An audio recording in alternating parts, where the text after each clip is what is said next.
My name is Miles Carter. I wasn't supposed to be at the baby shower, but I went anyway out of courtesy or maybe curiosity. The apartment lobby was already alive with pastel balloons and the faint scent of vanilla cupcakes when I stepped through the door. Tessa's laughter echoed down the hallway as I climbed the stairs two at a time, my suit jacket feeling suddenly too tight, my tie too formal for an occasion I knew Brielle hadn't wanted me at. Just women and close family, she'd insisted over the phone, her voice clipped and certain. But those were her words, not mine, and this was my building, my front door, my sanctuary invaded. The living room had been transformed into a nursery-themed carnival.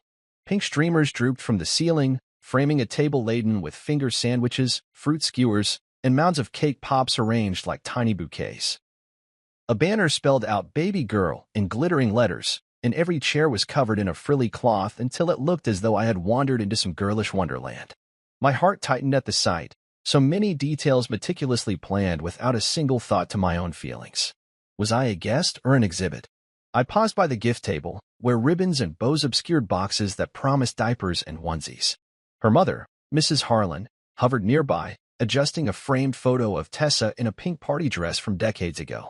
She didn't glance up when I entered, but I caught her eye in the mirror above the mantel and saw the slight curl of her lip as if she had all the power she needed.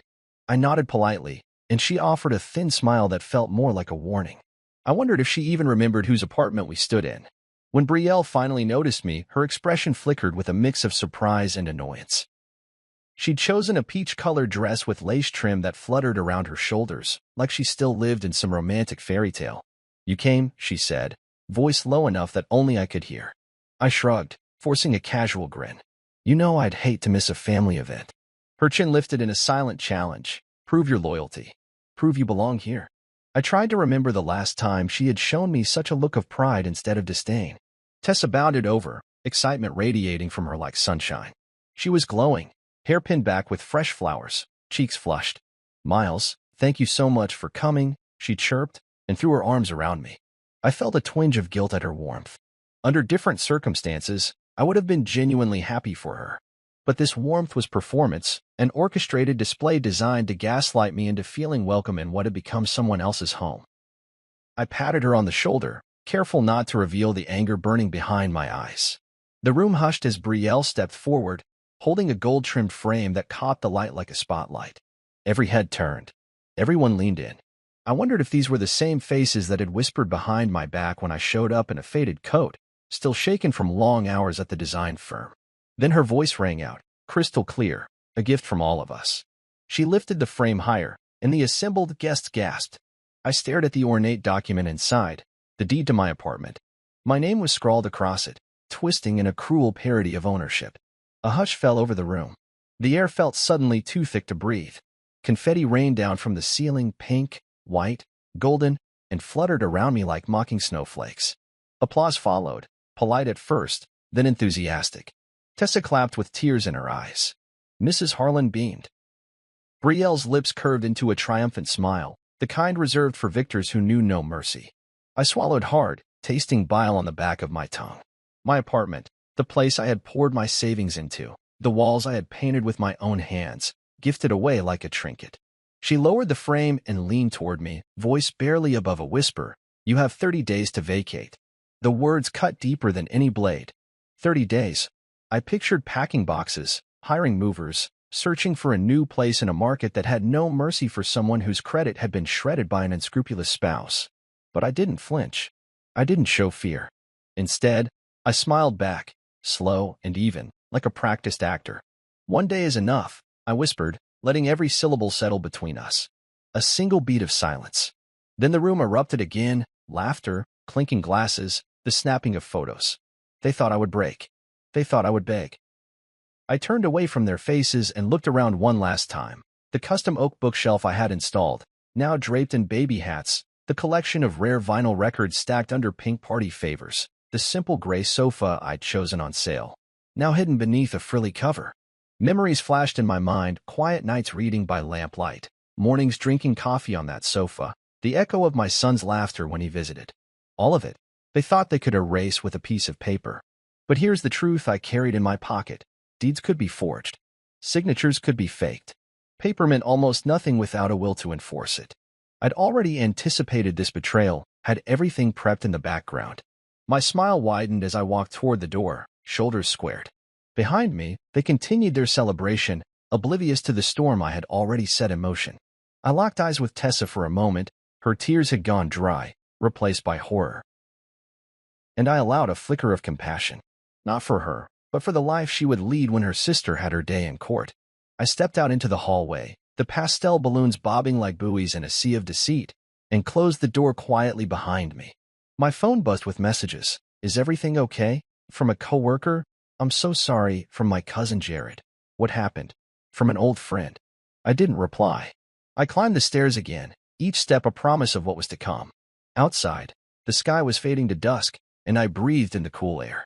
Nobody expected me to act so fast. Nobody suspected how thoroughly I had prepared. Tonight, the apartment felt hollow, but tomorrow, it would belong to me in a way they could never take away. Because I didn't need 30 days. I needed 1 day. 1 day was enough. By sunrise, I was already in motion. The pale morning light seeped through the blinds of the empty apartment, casting long, anxious shadows across the bare floorboards. My phone lay open on the kitchen counter next to a steaming mug of black coffee, the removal crew's number blinking on the screen. I dialed before I'd even swallowed a sip, my fingers steady despite the tremor I felt in my gut. Jake's Removals, a sleepy voice answered. I gave them the address, the date, and the time of 5 a.m. sharp. It was a callback to my days renovating old brownstones, a world of sawdust and drywall where order meant everything. I hung up with the same quiet resolve I used to knock down walls and build new ones. This was demolition in its own right. At exactly 5 a.m., the building manager unlocked the door. He looked at me as if he expected an apology, but I was beyond that. I nodded in greeting and stepped inside. The air smelled faintly of stale air freshener, the scent of past celebrations and plastic wrapping still lingering. I watched as 2 burly movers spilled into the apartment, blinking at the surreal emptiness of the space. There were no balloons, no tea sandwiches, no pastel streamers, just the frame on the wall where Tessa's baby shower banner had hung and the faint outline of furniture that wasn't there anymore. It felt like stepping into a crime scene, if the crime were courtesy and hospitality. No one came to stop me. I'd given 30 days' notice, but already I had different plans. Jake's team moved with practiced efficiency, cabinets unhinged, fixtures unscrewed, light switches pried from the walls. I walked behind them, finger tracing the remnants of where smiles had once been hung. The custom oak flooring Tessa's boyfriend had installed, his proudest feat, came up in sections, each plank leaving behind a memory of coaxed, and our place. I remembered how he had bragged, how Brielle had cooed at his handiwork while I listened politely. Now those boards lay in a growing pile beside the doorway, rough edges protruding like broken promises. I felt no guilt. This was justice rendered by my own hands, and I savored each clink of metal and thud of wood hitting the hallway. Even the washer and dryer they used daily went into crates. That set was more than appliances. It was the smell of damp towels, the hum of laundry cycles, the sign of a family slowly taking root in what had been mine. I refused to leave anything behind. Not a single doorknob, not a flicker of warmth. By the time the sun had fully risen, the apartment looked as lifeless as the relationships inside it. I paused in the middle of the living room, surveying my work. Dust motes drifted in the light, dancing like witnesses to the scene. I checked my watch and tapped out a text to Brielle. Everything's being collected this morning. 5 minutes later, my phone buzzed again. Is this a joke? Her message felt weak, like a drowning person's grasp at a buoy. I paused before replying, wanting to savor her panic. Instead, I typed succinctly, not yet. But tomorrow's delivery might be. I hit send and slipped the phone back into my pocket, heart pounding not with regret but with anticipation. The crew finished loading the last crate into the removal van. I handed Jake an envelope bulging with cash and receipts, payment in full, without a glance at any itemized list. He tipped his head in approval, murmured, "Pleasure doing business," then climbed into the driver's seat. Left alone, I walked through the shell of the apartment one last time. Sunlight filtered through empty windows, illuminating the bare studs and exposed plaster where walls had stood. I imagined Tessa's squeal when she realized her nursery was gone. I pictured Marco's rage when he discovered his speakers uninstalled, wires pulled from the walls. I foresaw Brielle's disbelief when she couldn't locate a single item to call her own.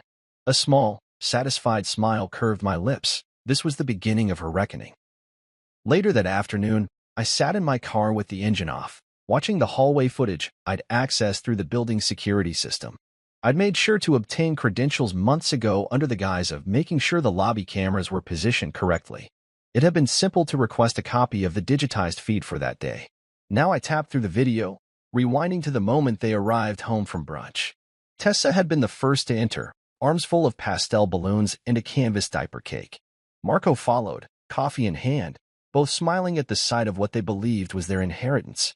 And then the removal crew filed in behind them, empty-handed movers who looked official enough to pass a quick glance, but not so official that they raised alarm. I watched as Tessa's smile froze, then faded. She sank to her knees beside the bare hearth, her hands flying to her face. Marco cursed under his breath, ran a hand through his hair. Brielle stood in the doorway, the baby shower dress she'd worn 6 days ago replaced by a simple blouse and jeans. You can't host a celebratory event when you're staring at eviction in broad daylight. Her face went pale, lips parting as if to demand an explanation. But she said nothing. She had no words left. I rewound the tape to catch every flicker of emotion, every glance of betrayal, saving timestamps like trophies. By 6:41 p.m., I was back in my apartment. Mine, once more, pouring a scotch over ice. My phone lit up with frantic calls and messages from Brielle's family, hopping from "what is going on" to "you can't do this" to "please talk to me." I didn't answer. I sat by the window overlooking the quiet street, the removal van's taillights disappearing around the corner. I sipped the whiskey slowly, letting its warmth spread through me like quiet vindication. This was only the beginning. Tomorrow, I had a delivery scheduled. 2 white couches, new lighting fixtures, a shipment of appliances to replace those I'd reclaimed. New paint, new flooring, new beginnings. And behind it all, a final surprise I'd been saving, a certified letter for Brielle, notifying her of a lawsuit for breach of contract and property conversion. She'd find 40 copies of it delivered to every address she'd ever used. I allowed myself a private chuckle at the thought of her answering machines buzzing in unison. I set my glass down and stared at the empty apartment, now brimming with possibility. It was silent, yes, but in that silence lay the hum of potential. I'd taken back what was mine, but more importantly, I had reclaimed my dignity. Tomorrow's sunlight would reveal a transformed space, one that rendered out at a premium and held no ties to deceit. And as the city lights flickered to life below, I felt calm, confident that this day's work would echo in every sudden gasp and frantic call made by the people I once considered family. This wasn't just moving furniture, it was dismantling the facade they'd built around me, and doing it faster than they could fake another deed. I bought the apartment in 2020, drawn to its simplicity and solitude. It was small, just under 700 square feet, but its quiet charm spoke to me.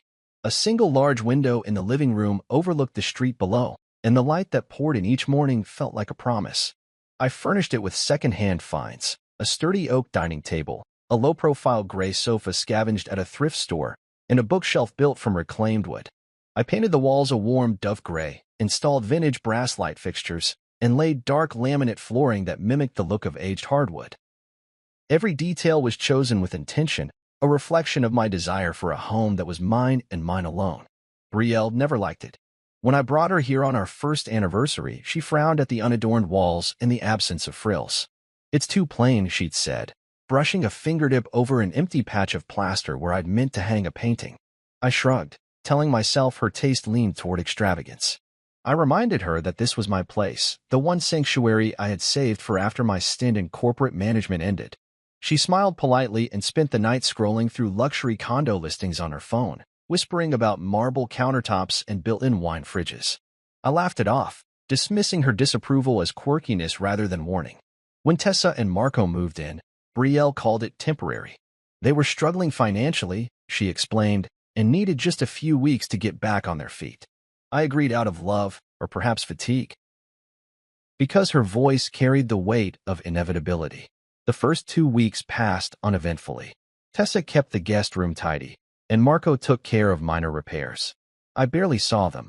I was out early, back late. The noise of my renovations and freelance work shielded me from dwelling on how often I circled the living room in the mornings, waiting for acknowledgement, for gratitude. None came. Then came the cat. One morning, I found a slender tail twitching beneath the coffee table. Marco assured me it was just for a few days, a rescue that needed fostering. Tessa cooed over the frightened creature as if it were her own child. The cat scratched the arm of my sofa, and I asked them to keep it off the furniture. They looked at me with wide eyes, as though I demanded something outrageous. "It's only temporary," Tessa whispered. 2 weeks later, the cat scratched the paint off the walls, and I replaced the sofa cushion with my own money. I told myself family understood accidents. I told myself love demanded sacrifice. Furniture began to appear without warning. A wicker chair at the foot of my bed, a sideboard in the hallway, a plush rug that covered half the living room floor. Instagram posts flaunted our little home coming together with hashtags like #homemaking and #family-first. I appeared in the background of one photo, holding a toolbox and staring down at a loose floorboard.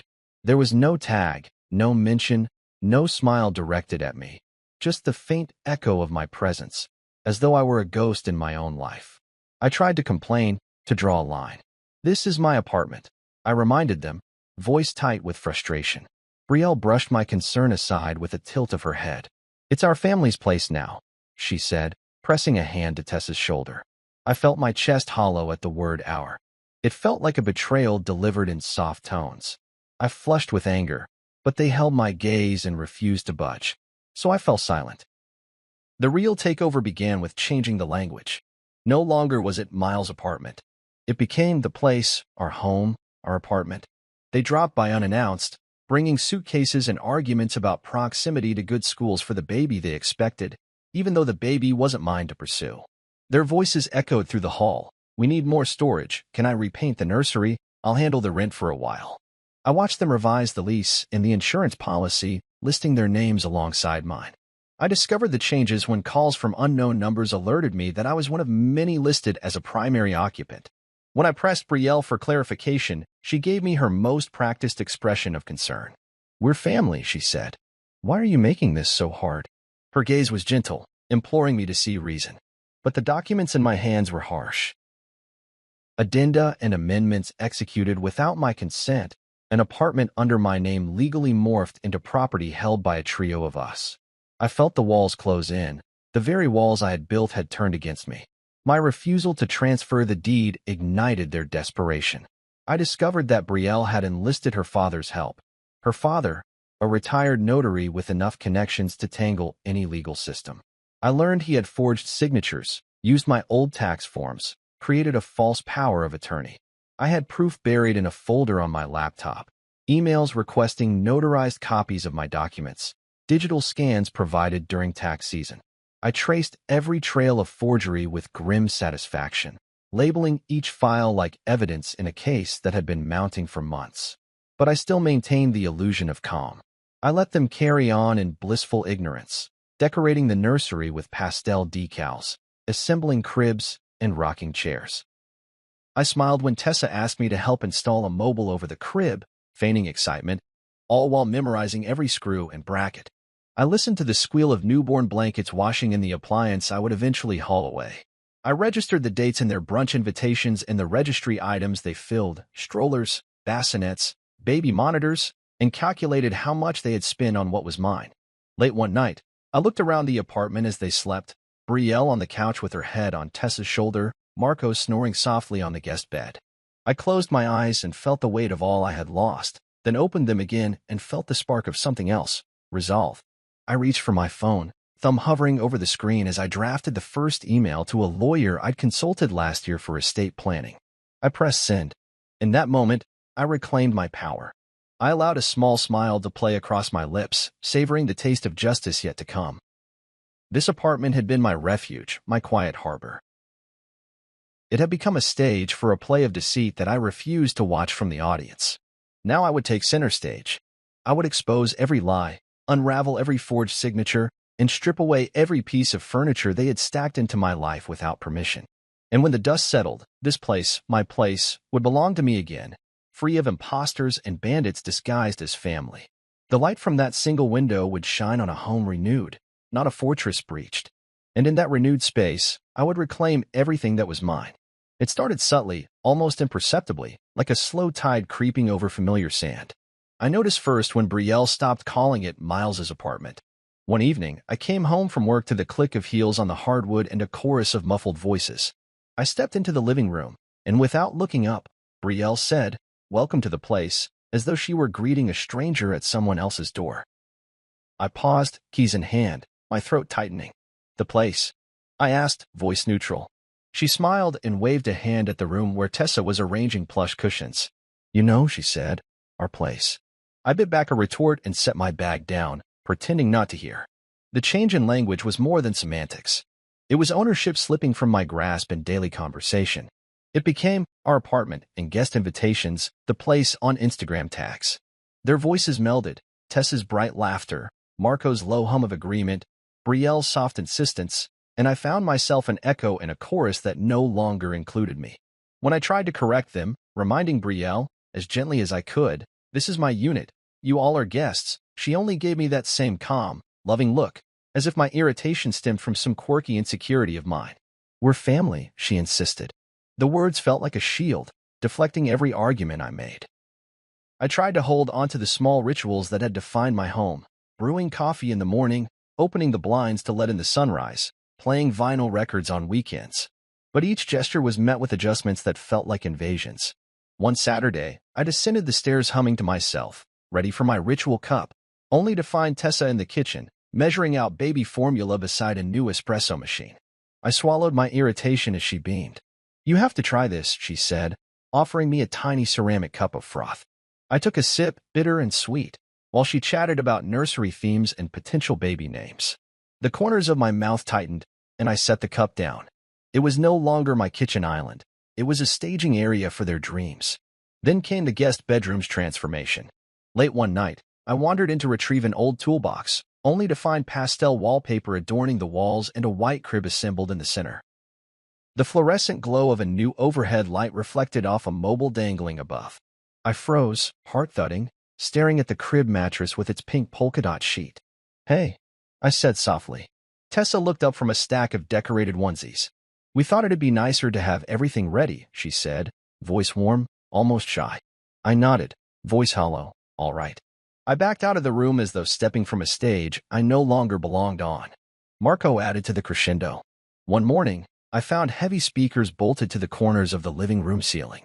Music pulsed through the walls, a low bass line that vibrated beneath my feet. I followed the sound upstairs, where he stood fiddling with a remote. "You'll love movie nights now," he said, gesturing expansively. I wondered when he had bought them, where he had stored them, how he had convinced Brielle to agree. I wanted to tell him to remove them, to restore the space to its quiet, thoughtful calm. But he only winked, as though he and Brielle were in on some private joke, and turned up the volume. The final blow arrived online. I woke one evening to a flurry of notifications, illuminated icons dancing across my phone screen. There it was, Tessa's announcement post, framed with heart emojis, boasting that she and Marco were expecting. Comments poured in, congratulations, balloons, virtual cakes. I stared at the screen, pulse hammering, as the room darkened behind me. Brielle entered the room, saw the post on my face, and shrugged, hands in her pockets. "They're family," she said again, her voice gentle but unyielding. "I meant to tell you, but I thought you'd see it soon enough." I studied her face, trying to decipher whether she was apologetic or simply detached. She closed the distance between us and placed a hand on my shoulder. "Miles, this is exciting." Her warmth felt like another layer of cement sealing me out. My refusal to transfer the deed was my last stand. Until they found a way around me. I confronted Brielle that night, voice low but firm. "You can't do this behind my back," I said, waving my phone between us. "I didn't sign any paper. That apartment is mine." She sighed, and I watched her eyes flicker with something almost dangerous, pity. "You know I love you," she said, "but they need a home." I pressed on. "Family doesn't steal. Family doesn't forge documents to displace me." She shook her head, sadness in her voice. "I'm sorry." Then she offered me a compromise, extended visitors' rights, a share in the rent, a promise that they'd move out after the baby turned 2. I felt a fresh surge of anger at her audacity and turned away without a word. A week later, the email arrived. The subject line read, "Executed deed transfer." I opened the PDF with trembling fingers. There it was, my name replaced, signature affixed to a record stamped by Mr. Harlan himself, retired notary public. My long-ago tax form had been repurposed, my signature forged beneath a notary seal that carried the weight of legitimacy. They had smiled while doing it.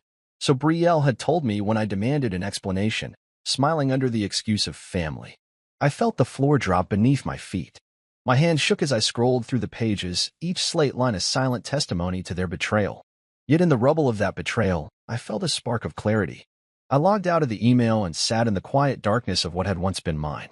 The walls seemed to press inward, but I straightened my spine and breathed deeply. This wasn't the end. It was a pivot point, a moment of truth exposing every lie they had spun. I tapped a contact saved under legal consultant, fingers flying over the screen as I described what had happened. My voice was calm, every word measured, determined. No longer would I be gaslit into silence. No longer would family be a cloak for theft. I closed my laptop and stood, stepping into the living room where the speakers still pulsed with another test track, where pastel onesies hung in the doorway. I looked at the space with new eyes, not a conquered fortress, but a battlefield I intended to win. The slow takeover had been stealthy and cruel, but I had uncovered it. Now I would take back control, starting with one phone call, one letter, one legal motion at a time. And when the dust settled, ours would revert to mine, and the walls of this apartment, my apartment, would witness the final chapter of their deception. I didn't scream. Instead, I sat at my makeshift desk in the new apartment I'd rented on the edge of Fairview Heights and methodically printed every receipt I could find, bank statements, online orders, contractor invoices, all numbering up to $212,000 in expenditures tied directly to that place I once called home. I laid them out across the tabletop, edges overlapping, each line item a testament to my investment. Then I gathered sturdy cardboard boxes from a local supply store and began labeling them one by one, moving with the calm precision of someone who has rehearsed this moment in his mind 100 times. Box 1. Baby shoes, still not mine. Box 2. Pink onesies. Box 3. Nursery mobile. Box 4. Our place, throw pillows. Box 5. Framed gift from all of us. By the time I reached Box 12, headed, excuses, the list had grown more focused. Box 6. Forged deeds. Box 7. Notary seal. Box 8. Text messages. Box 9. Emails. Each label was an accusation, each crate a monument to their betrayal. I paused to stretch my arms, glancing at the door. There was no prize intrinsic to this moment, no grand speech, no viral videos orchestrating a display for the ages. I stared at the neat stacks of boxes lining the hallway, the labels crisp in my handwriting, and allowed myself a slow, satisfied nod. I had chosen each moment carefully, the timing, the wording, the presentation. This was not a tantrum. It was an unveiling. I closed the final box, marked Box 64, the oak floor, the single largest item, and slipped an envelope into its top. On it, I'd written, packing checklist, everything you claimed. Inside, a printed list of every possession and privilege they had assumed, my flat-screen TV, the custom cabinetry, the cat-scratched couch, and a polite demand to account for each with formal apologies or refunds. The next morning, I arrived before sunrise. I had rented a loading van for a few hours to ferry the boxes back to the old apartment. I knew Brielle's family would be waking to their quiet, predictable routine, so I moved fast, stowing the crates in neat rows blocking the entryway, their labels facing the doorstep like silent sentries. I carried the last box to the center of the living room, the one marked My Silence. I sat atop it, folded my hands, and waited. Through the peephole in the door, I saw the first shape slip into view. Marco, coffee in hand, still clad in his faded sweatshirt. His key fumbled in the lock. When the door swung open, Tessa's stiffened posture soon followed, pajama pants and hair in a messy bun, eyes half-lidded with confusion. They froze as they took in the tableau. Brielle arrived last, alerted by the scraping of cardboard and the faint crackle of tape being pulled. She stood in the threshold, framed by morning light, face pale. "Miles?" she asked, voice small. I uncrossed my legs and rose, hands in my pockets. "Good morning," I said, voice steady. Their mouths opened, then closed again. Marco tipped his head, squinting at Box 1. Baby shoes, still not mine. Tessa's eyes tracked over Box 12. Excuses, barren sigh escaping like the release of air from a punctured tire. I stepped forward, brushing dust from my jacket. "I thought I'd return everything you claimed to have ownership of," I said, gesturing toward the boxes. "Take what you like, find what you want, reclaim what you believe belongs to you. But know this, I'm done being silent." Brielle swallowed, glancing at the envelope on box 64, then back at me. "What is this?" she whispered. I nodded toward the box. "Open it, and you'll see." She reached out, trembling, peeled the envelope free, and slid it open. Out came the packing checklist, item after item meticulously documented. "Everything you claimed," read the bold header. She scanned the list, lips parting into a plea. "Miles, please," she stopped, tears gathering at the corners of her eyes. I held up a hand, palm flat. "No words," I said softly. "Just boxes." And then I turned and began walking away, leaving them to sort through the detritus of our shared history. I paused in the hallway, halfway down the stairs, and looked back. They were clustered around the boxes now, unsealing them with shaking hands, the crackle of tape loud in the stillness.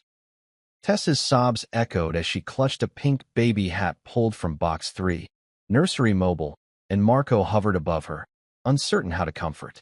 Brielle knelt beside the pile labeled "My Silence," running her fingertips over my handwriting, and I could almost feel her unspoken apology in the shaking of her shoulders. But the apology had come too late. I reached the bottom floor and paused on the landing, inhaling the faint scent of freshly painted walls. I had done what I always did when faced with chaos. I organized it, contained it, and turned it into something comprehensible. They would wake to a new reality, one where their assumptions lay in piles of cardboard and printed paper. They would have to face the enormity of their actions, the cost, the deceit, the collateral damage. And they would realize that reclaiming what was theirs would cost them more than it ever cost me. I descended the last few steps and stepped out onto the sidewalk. The morning air was crisp, carrying the distant hum of traffic. I paused by the building's entrance, watching as a neighbor walked by, puzzled at the stacks of boxes lining the hallway windows. I imagined Brielle's message threads blowing up. What happened? He came back. Is he insane? I smiled faintly. In the back of my mind, I planned the next moves. The legal invoices for property use fees, the calls to banks to freeze accounts, the letters to the notary board accusing Mr. Harlan of fraud. But for now, I stood there, hands in my pockets, content to watch the unfolding aftermath. Soon enough, Brielle would face me again, likely pleading for reconciliation. And I would have to decide whether to stay in the role of a quiet avenger or to let go completely. But in this moment, I simply breathed in the clean, new morning and felt the weight of my silence lift. I didn't need scream or shout. I had boxes. And sometimes, boxes speak louder than words. A week after the box tableau, my phone buzzed at precisely 10:17 a.m., a calendar reminder labeled dinner invite. Let's talk, as adults. I saw Brielle's name in my inbox, followed by a time and place, an upscale restaurant in Fairview Heights, the Marquee. I stared at the text for a long moment, thumb hovering over the screen. Part of me wanted to ignore it, to let her stew in the chaos I'd orchestrated. The other part recognized an opportunity. If she wanted to talk, I would bring the full weight of my preparations with me. That evening, I dressed in navy slacks and a crisp white shirt, the fabric cool against my skin as I examined my reflection in the mirror. No tie, this wasn't about ceremony, but confrontation. I slicked my hair back, ran my hands over my stubble, and packed a slim leather satchel. A USB drive containing copies of every forged document, a manila folder brimming with printed bank statements, and a neatly printed spreadsheet breaking down every dollar of damage they'd inflicted, legal fees, emotional distress estimates, and property conversion penalties. I locked the satchel, feeling its heft against my side like a hidden blade. When I arrived at the Marquee, its facade gleamed under the streetlights, limestone columns framing tall glass doors. A valet took my keys, and I walked through the lobby, its hush a stark contrast to my racing heartbeat. The hostess guided me to a private dining room at the back. The table was set for 4. Fine china, crystal glasses, polished silverware. I slipped into the chair opposite the empty seat reserved for Brielle. Tessa and Marco sat to her right, their postures stiff with anticipation. Mrs. Harlan occupied the head of the table, her expression poised, an unreadable mask I recognized all too well. Brielle entered last, draped in a silk blouse that caught the light with every step. She paused when she saw me, eyes widening fractionally, then forced a polite smile. She took the seat to my left. For a heartbeat, neither of us spoke. The waiter arrived with a tray of champagne flutes and poured a delicate stream of bubbles. Tessa sipped nervously. Marco's hand trembled as he lifted his glass. I watched them all take that first cautious sip, the tension almost tangible. Mrs. Harlan cleared her throat. Miles, she began, voice smooth, thank you for joining us. Her tone implied that this dinner was my favor, not theirs. I inclined my head. Thank you for the invitation. I kept my voice measured, my gaze steady. Brielle's fingers curved around the stem of her glass. I could see her knuckles whitening. She seemed poised to speak, but I held up a hand, a simple gesture signaling that I would decide the terms of engagement. When the waiter retreated, I unzipped the satchel and slid the USB drive across the table. It landed in front of Brielle like a gauntlet. That contains proof of forgery, I said, voice low. Every document you and your family produced to strip me of ownership. Brielle's lips parted, but no sound came. The air shifted. Mrs. Harlan's posture stiffened. Tessa's hand jerked toward her purse. Marco's eyes darted between us. I let the silence settle until someone had to fill it. Brielle swallowed and said, Miles, we can resolve this without drama. The placation felt hollow. I leaned forward, tapping the manila folder. Inside here are receipts and statements totaling $212,000, I explained. These are the costs I incurred preserving and maintaining that apartment. Every renovation, every repair, every month of mortgage payments. I extracted the printed spreadsheet and laid it atop the folder. This spreadsheet breaks down the damages you owe me. Unauthorized property use fee, $28,640. That's $1,000 per month since you moved in. Then there are legal fees, emergency removal expenses, emotional distress valuation, altogether $310,452. Marco's jaw clenched. Tessa gasped. Brielle's eyes flickered between the documents and me. She opened her mouth, but I held up a second item, a pair of bank authorization revocation notices. I also revoked your access to our joint accounts, I said. Effective immediately. I pushed the notices toward her. And I canceled the insurance policy on that property that you had under my name. Any claims you file will be denied. Brielle's face went pale. She clasped her hands in her lap, shoulders shaking imperceptibly. Mrs. Harlan pursed her lips, eyes narrowing behind perfectly applied makeup. She cleared her throat. I think there's been a misunderstanding. Her voice wavered, betraying nerves she intended to conceal. This is a family matter. It's a legal matter now, I interrupted quietly. I locked eyes with her. I've given you every chance to rectify this without court involvement. I've been patient, but I will not tolerate theft disguised as hospitality. The waiter reappeared, offering menus, but none of us reached for them. The soft clink of cutlery on porcelain seemed distant, irrelevant. I gathered the remaining documents, sliding each back into the satchel. The forged deed, the power of attorney forms, the cancellation notices. I snapped the zipper shut. I'm done negotiating with gaslighting and false apologies, I said. Brielle's lips trembled. Tessa dabbed at her eyes with a napkin. Marco stared down at the tablecloth as though it bore every accusation he wanted to ignore. I rose slowly, letting my chair scrape the floor in a deliberate, echoing scrape. I appreciate your concern for civility, I said, voice calm. But there's only one way forward. I zipped the satchel and slung it over my shoulder. I'm filing suit tomorrow morning. My words hung in the air like smoke. Brielle's gaze followed me as I gathered my coat from a rack in the corner. No one moved to stop me. No one followed. As I opened the door to the hallway, the muffled sounds of the restaurant drifted in. Soft music, distant laughter. I paused, glancing back. Brielle sat upright, eyes red, poised between anger and heartbreak. Mrs. Harlan watched me with cold appraisal. Tessa's face was a mask of regret. Marco's posture was stiff, shoulders squared as though preparing for confrontation. I offered them one final nod. Good evening, I said, voice neutral. Then I stepped out into the corridor, the heavy door closing softly behind me. The marble tiles reflected my silhouette as I walked away, each step measured and unhurried.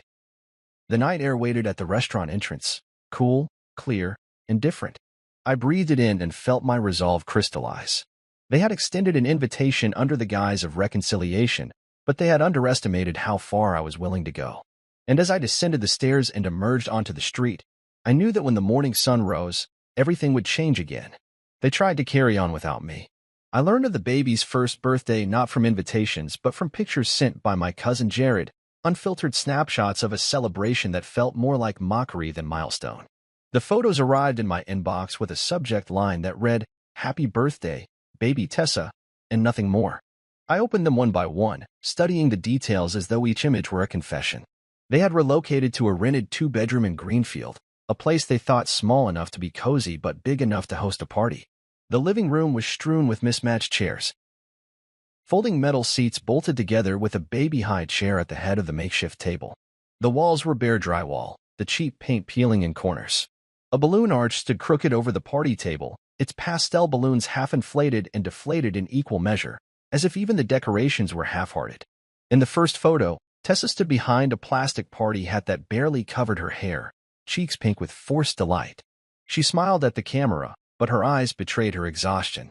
Marco hovered beside her in a wrinkled polo shirt, one hand clutching a disposable cup of punch, the other hovering near the cake table as though protecting an invisible treasure. Brielle was nowhere to be seen in the photos, but I knew she was there, probably off-camera, encouraging someone to smile for the memories. In another shot, I saw the cupcakes, boxed cupcakes from a clearance bin, frosting smeared irregularly, some toppled onto the tablecloth. The centerpiece was a small toy stroller, awkwardly placed and out of scale. Tessa's caption read, "Grateful for love, not things," and I could almost hear the self-soothing mantra in the words. No music, just a tinny ringtone playing through someone's smartphone. In one image, Marco held the phone aloft, speaker blasting a generic, "Happy Birthday" track on repeat. The children at the party, two toddlers from the neighborhood, wide-eyed and curious, stared at the screen as though it were a magic portal. My own son, Luca, would have been 6 that year. I wondered if he would have demanded to play his favorite jazz record for a party so simple, so authentically his. I paused on that thought, tasted the bitter contrast of what could have been and what they settled for. The last photo showed Tessa in tears, crouched beside the toppled balloon arch, her party hat askew. A deflated balloon drooped at her feet, and the tablecloth bore stains of spilled punch. Next to her, Marco knelt, offering an awkward pat on the shoulder. It was a tableau of exhaustion and disappointment, a mirror to the empty celebration they had forced upon themselves. At the bottom of the image, in tiny slanted script, were Tessa's words, "Every moment matters." I closed the photo and sat back, the chair creaking beneath my weight. The silence of my new apartment was a sharp relief after the noisy, humbled scene-eyed glimpse through Jared's lens. I didn't like the post on social media. I didn't send a happy birthday text. Instead, I smiled to myself and closed the photos. In that smile was satisfaction, but also a twinge of regret for the innocence lost, the childhood experiences stolen by greed and deceit. I poured myself a glass of water and headed to the kitchen, mind buzzing with the knowledge that their world was finally the size they had created, not mine. No longer did they have the luxury of my spacious living room, my custom installations, my careful attention. They were confined to stripped-down rentals and clearance cupcakes, living with the consequences of their own actions. Later that day, I met with Jared in a quiet cafe. He slid the photos across the table and offered a sympathetic look. "They're trying," he said softly, stirring his coffee. "They want to pretend everything's fine." I nodded. "But the charade fell apart," I replied, tracing the balloon arch with my fingertip. "I'm glad you sent them." He shrugged. "Family's weird," he said. "Sorry you had to see that." I waved him off. Good or bad, I needed to see it. He sipped his latte, then asked, "What's next?" I considered the question, the steam rising in front of me like a plume of detached possibilities. "I rebuild," I said. "On my terms." I pictured the backyard lunch I had planned with coworkers, not a pity party, but a gathering of equals. I imagined folding tables in the sunshine, name tags on shirts that read, "Available, ask me about my skills," and an open invitation for networking and friendship. I had drafted folders of job board URLs, budgeting worksheets, and personal recommendations, tools to help any friend, coworker, or acquaintance build their own path. It felt good to give, to contribute something positive rather than simply withdraw. That Saturday, I set up a long table under the oak tree in my backyard, an impromptu luncheon wafting with the scent of grilled chicken and fresh salad. I arranged the name tags in neat rows. Karen, open for opportunities; Devin, Excel wizard; Marisol, social media maven; and my own, Miles Carter, design and renovation specialist. When my coworkers climbed out of cars, their surprised smiles turned into warm greetings. They sat down, plates piled high, and we spent the afternoon swapping stories, job leads, budgeting tips, entrepreneurial dreams. There was laughter, the honest kind that bubbles up unforced. My ex-sister-in-law's aunt, Lillian, showed up unexpectedly. She choked back tears at the sight of the lunch, admitting, "I didn't think you'd do anything like this." Her words struck me. She had underestimated me, just as Brielle's family had. Marco called me bitter when he learned of the lunch, through a message forwarded by someone in common. He accused me of rubbing his face in his failures. I replied simply, "This is industry." I didn't need to explain further. I knew bitterness was a luxury I couldn't afford. I preferred purpose. My quiet response hurt more than shouting ever could because it carried the weight of action, not empty threats. In the days that followed, more coworkers added their thanks to my group chat, sharing new leads and congratulating me on my resilience. That night, I sat on my balcony, sipping iced tea and watching city lights shimmer against the dusk. The apartment behind me was silent, but I didn't miss the noise. In that calm, I thought of Tessa's crying face and felt neither triumph nor pity, but a firm resolve that every person must live with the reality they make. I raised my glass to the night sky and whispered to myself, onwards. Tomorrow, I would tackle the legal invoices waiting in my inbox, the calls to banks and insurance companies to follow up on cancellations, the letters to Mrs. Harlan questioning her husband's notarization practices. And when I had finally dismantled every remnant of their invasion, I would fill the space with my own life, one built on respect, integrity, and authentic celebration, not the hollow ceremonies of those who mistake possession for belonging. Brielle moved out that morning with only a single duffel bag and her phone, leaving behind the echo of her absence. She texted me later, "Let's reset. No drama." I stared at the message for a long time, thumb hovering over the reply field before I placed the phone face down. Reset. No drama. The words tasted empty, like confetti without celebration. I poured myself a cup of coffee and headed to the backyard where I'd planned a little luncheon for my coworkers. The sky was overcast but gentle, perfect for gathering around long tables under the oak tree. I set out folding chairs and placed name tags where I'd stenciled each person's skill set. Available, ask me about my skills. It wasn't a pity party, I insisted on that. It was a workshop in hope. By noon, my colleagues began to trickle in. I watched as Devin, who had once confided he was struggling to find a remote position, slipped into a chair and swapped his name tag for one reading "Remote Work Ready." Marisol adjusted her social media Maven tag and offered a selection of homemade brownies. The clink of plates and hum of conversation filled the air like music. Even the neighbor's dog, Max, padded through the gate and received a slice of carrot cake. I laughed when Max's tail thumped against the picnic table and realized it was the kind of genuine warmth I hadn't known in months. I distributed the folders I'd assembled, spreadsheets of local job postings, links to affordable counseling services, budget templates I'd drafted in quiet hours the night before. People flipped through the pages, marking favorites, sharing insights. Karen, the graphic designer who'd been freelancing through a drought of contracts, pulled me aside. "I didn't know what to expect," she admitted. "But this is exactly what we needed." Her eyes met mine, gratitude shining in them, and something inside me softened. This was more than retribution. It felt like redemption. Meanwhile, inside my apartment, the walls stood silent witnesses to the transformation of my life. The gray paint was fresh, applied after Brielle left. The new oak flooring lay beneath our feet, warm and solid, untouched by boot heels or cat claws. I had hired a contractor to install energy-efficient lighting and to replace the broken dishwasher that I'd reclaimed from the old unit. Now, the space felt like a blank canvas, ready for new memories rather than a gallery of ghostly echoes. After lunch, Tessa's Aunt Layla, who had always been kind to me even when her niece wasn't, arrived unannounced. She carried a bottle of sparkling water and a plate of lemon bars. Layla's eyes glistened as she handed me the treats. "I heard about this," she said softly, referring to the luncheon. "I came to support you." I thanked her, accepting the lemon bars and a hug that felt genuine. She whispered, "They don't deserve you." I shook my head gently. This isn't about them anymore. It's about moving forward.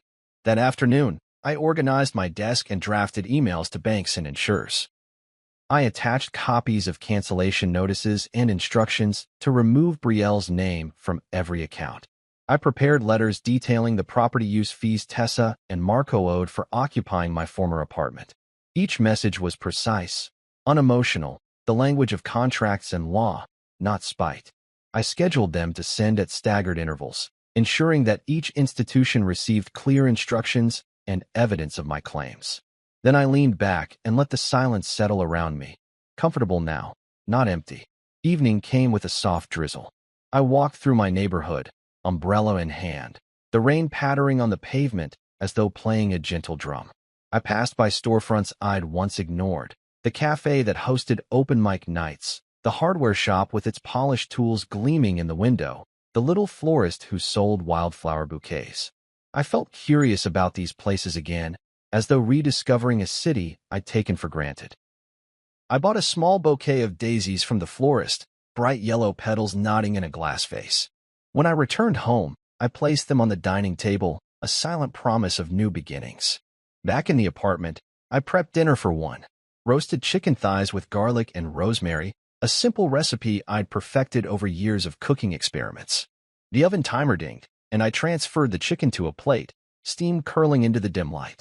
I set a single place at the table, lit a candle, and sat down. There was no posturing here, no audience. Just me, the soft glow of candlelight, and the rich aroma of my meal. I ate slowly, savoring each bite, grateful for the quiet and the space to breathe.